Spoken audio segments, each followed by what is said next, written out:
There is little doubt that English is the most widely spoken language in the world today. While it surely isn't the most spoken language according to the number of native speakers, that first place belongs to Chinese Mandarin.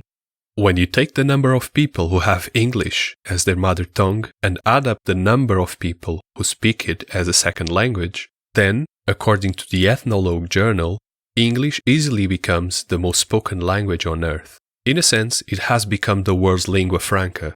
Nowadays, people all over the globe are able to communicate with each other in English. And we can only expect the number to rise, as English is now a compulsory course in the public education system of so many countries, even if it's not the country's official language. But have you ever wondered how this massively popular language came into existence? And what other languages had the biggest influence in the development of English?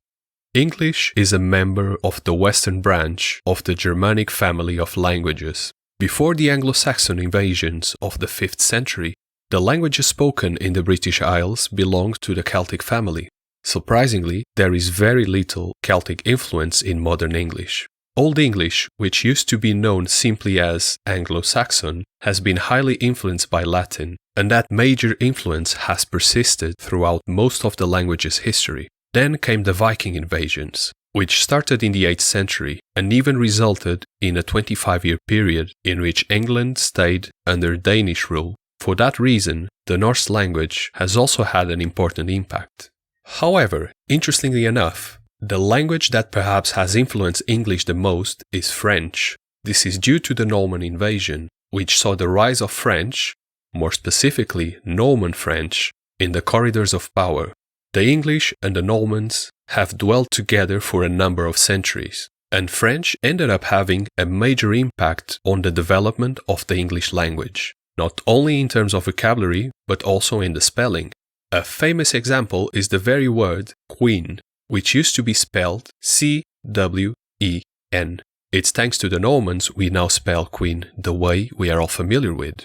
English kept evolving over the centuries, and over time it incorporated loan words that came from Greek, Latin, French, but also from other languages such as Italian, Spanish, Portuguese, Dutch, Turkish, and so many others. Think about the following sentence.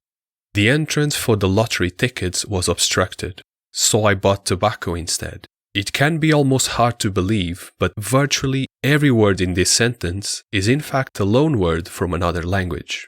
Either way, once a language in development, being influenced by all these other foreign languages, English is now the main influencer of most modern languages. Equally, for better or worse, it's also the language that currently keeps the entire world connected.